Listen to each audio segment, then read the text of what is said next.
The first time I saw her, she was arguing with the coffee machine. Not in an angry way, but in that soft, muttering to yourself tone that people use when they've already had enough of the day by 9 a.m. Her name tag said Maya, and her ponytail kept falling out of place as she tried to fix the machine with one hand and serve customers with the other.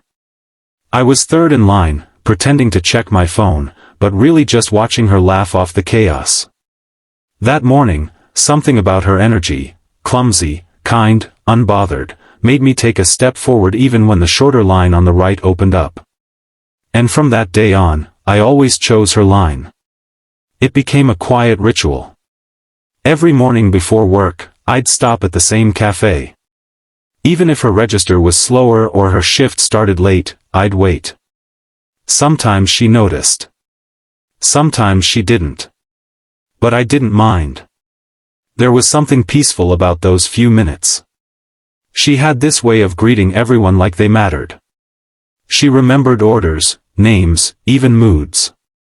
Rough morning again, she'd ask, sliding my coffee forward with a knowing smirk. I'd laugh and say, you have no idea. One morning, though, she said something that caught me off guard. You always wait for my line, don't you? She said it lightly, with a half smile, but her eyes searched mine for an answer.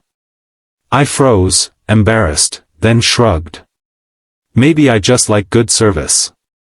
She rolled her eyes. Smooth answer. But then she added quietly, thanks, though. Most people don't wait for slow cashiers. I wanted to tell her she wasn't slow, she was careful. The kind of person who double-checks your change, who wipes the counter after every spill. The kind of person who makes small things feel human again. A week later, she wasn't there. The new girl said Maya had taken a family emergency leave. Something in her tone made my stomach sink. For a few weeks, I still went, out of habit.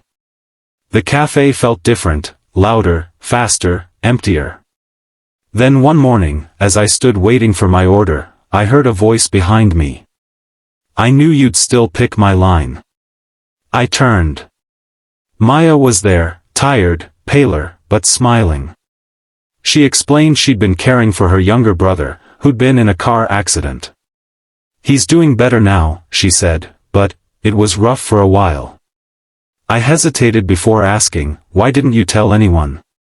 You didn't even have a GoFundMe or anything. She shrugged. I don't like asking for help. People have their own problems. I nodded, but inside, something stirred. Kindness like hers shouldn't go unnoticed. That night, I did something impulsive. I made a post online. Nothing dramatic, just a story about the barista who always remembered everyone's coffee, even when she was carrying the weight of her world quietly. I didn't even use her full name. It went viral.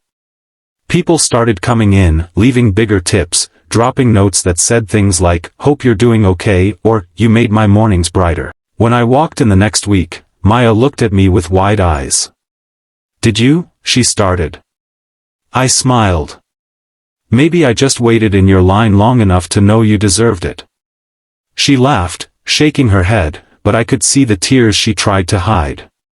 Months passed. She kept working at the cafe, but something had changed.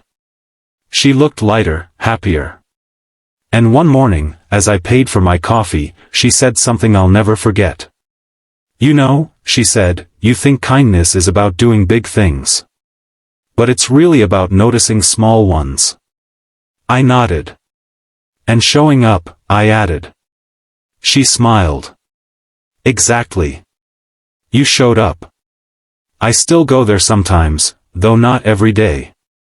Life got busier. She eventually moved on to nursing school, chasing her dream of helping people full-time. But every now and then, when I'm standing in line and someone sighs about the wait, I remember her words. Kindness isn't about grand gestures. It's about waiting, really waiting, for someone's line. Because sometimes, that's where the best people are.